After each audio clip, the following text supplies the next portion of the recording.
उत्तराखंड में अवैध मदरसों पर धामी सरकार की स्ट्राइक जारी है। कल भी हरिद्वार में 4 मदरसों को सील किया गया है। देखिए रिपोर्ट।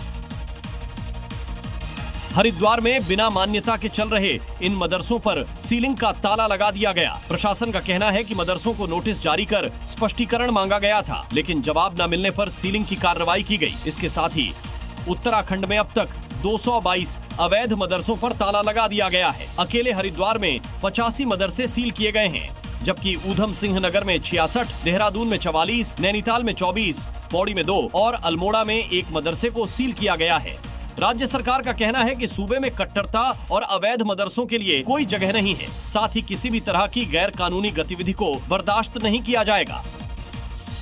पुलिस की बदमाश के साथ मुठभेड़ हुई है। मुठभेड़ में 2 बदमाशों को गोली लगी है।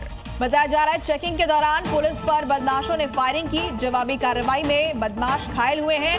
8 लाख की लूट के मामले में ये बदमाश शामिल थे। 2 बदमाशों को गोली लगी है। चेकिंग के दौरान पुलिस पर इन्होंने फायरिंग की थी। इन पर जवाबी कार्रवाई की गई और इसमें ये बदमाश घायल हुए हैं।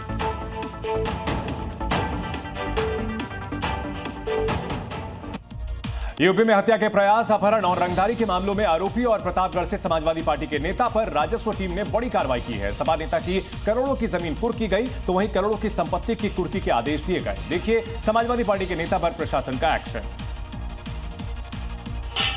सरकारी तरीका है जिसमें कुर्की से पहले प्रशासन कार्रवाई को लेकर आदेश सुनाती है, एक्शन करती है। और ये एक्शन हुआ है सपा नेता गुलशन यादव के खिलाफ, जो कुंडा से राजा भैया के खिलाफ विधानसभा चुनाव लड़ चुके हैं। जिला मजिस्ट्रेट ने सपा नेता की 7 करोड़ 15 लाख रुपए की संपत्ति कुर्क करने के लिए आदेश दिए हैं। कुर्की का ये एक्शन लखनऊ में किया गया है, जहां गुलशन यादव की पत्नी सीमा यादव के नाम पर ये 1 करोड़ 10 लाख की जमीन है। पहले भी कुंडा में गुलशन यादव के करोड़ों रुपए के मकान पुलिस कुर्क कर चुकी है और गैंगस्टर एक्ट के तहत पुलिस ने अब फिर ये बड़ी कार्रवाई की है। गौरतलब है कि गुलशन यादव के खिलाफ अपहरण, हत्या के प्रयास, रंगदारी, आर्म्स एक्ट और गैंगस्टर एक्ट समेत 53 आपराधिक मुकदमे दर्ज हैं।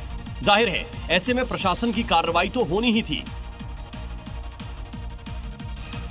बड़ी खबर नोएडा से है, जहां पुलिस की बदमाशों से मुठभेड़ हुई है। मुठभेड़ में 2 बदमाश गोली लगने से घायल हुए हैं। बदमाशों के पास से 2 तमंचा, 2 कारतूस, 6 मोबाइल फोन बरामद किए गए हैं। बड़ी कामयाबी पुलिस को मिली है। बदमाशों के साथ मुठभेड़ में 2 बदमाश गोली लगने से घायल और उनके पास से तमंचा और कारतूस बरामद किए गए।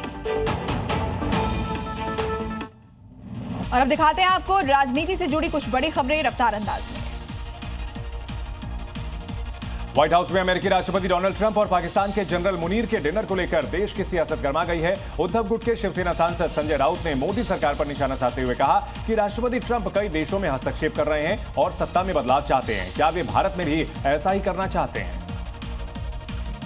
प्रधानमंत्री मोदी के बिहार दौरे पर आरजेडी नेता तेजस्वी यादव ने एक बार फिर हमला बोला और कहा कि जब बिहार को जरूरत होती है तो कोई नजर नहीं आता है। प्रधानमंत्री मोदी ने अब तक बिहार में 200 से ज्यादा भाषण दिए हैं और बिहार को नंबर 1 बनाने का वादा भी किया है, जबकि पिछले 20 साल से बिहार में एनडीए सरकार है। अब तक नंबर 1 क्यों नहीं बनाया? तेजस्वी ने एनडीए पर तंज कसते हुए कहा कि यहाँ एनडीए का मतलब नेशनल दामाद आयोग है। शिवसेना के स्थापना दिवस के मौके पर उद्धव ठाकरे ने फडणवीस और एकनाथ शिंदे पर जमकर निशाना साधा। उद्धव ठाकरे ने कहा कि बीजेपी सरकार हिंदी और मराठी के नाम पर हिंदुओं में दूरी पैदा करना चाहती है। वहीं शिंदे गुट पर वंशवाद के आरोपों को लेकर पलटवार करते हुए कहा कि जो लोग खुद अपनी पार्टी नहीं बना पाए वो हमारे नेताओं को चोरी कर रहे हैं। बिहार के पटना में राष्ट्रीय जनता दल की राज्य परिषद की अहम बैठक हुई। बैठक में आरजेडी प्रमुख लालू प्रसाद यादव ने कहा कि आगामी बिहार विधानसभा चुनाव के बाद तेजस्वी यादव ही मुख्यमंत्री बनेंगे और इसमें कोई बदलाव नहीं हो सकता है। साथ ही आरजेडी कार्यकर्ताओं में जोश भरते हुए कहा कि नीतीश कुमार को हटाना है और अपनी सरकार बनानी है। 25 जून को संविधान हत्या दिवस मनाने पर ममता बनर्जी की आपत्ति पर बीजेपी भड़क गई है। बीजेपी नेता शुभेंदु अधिकारी ने कहा, पश्चिम बंगाल में आपातकाल के दौरान राजनीति और विचारधारा के कारण कई लोगों को जेल में डाला गया था। हर साल हम उनके लिए सम्मान समारोह आयोजित करते हैं और इस साल भी ऐसा ही होगा।